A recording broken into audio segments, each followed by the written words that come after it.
ఈరోజు సనాతన ధర్మం ఏ దేశంలో అయితే పరిడవిల్లుతుందో ఆ దేశం సుభిక్షంగా ఉంటుంది అనడానికి ఉదాహరణ భారతదేశం.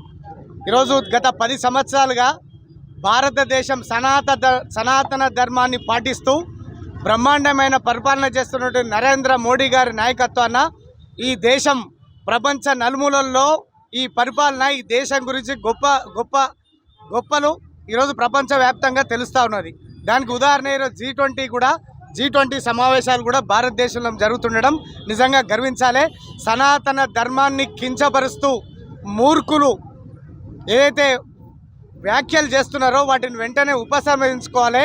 ఈ దేశం మీద గతంలో మొఘలులు, కనిష్కులు, కుర్కషులు,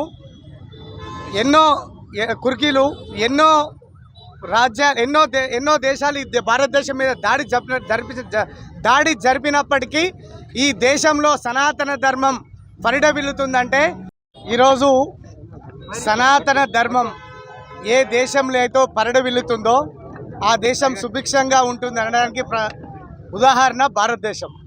ఈరోజు గత 10 సంవత్సరాలుగా భారతదేశం సనాతన ధర్మాన్ని పాటిస్తూ బ్రహ్మాండమైన పరిపాలన చేస్తున్నటువంటి నరేంద్ర మోడీ గారి నాయకత్వాన ఈ దేశం ప్రపంచ నలుమూలల్లో ఈ పరిపాలన ఈ దేశం గురించి గొప్పలు ఈరోజు ప్రపంచవ్యాప్తంగా తెలుస్తూ ఉన్నది.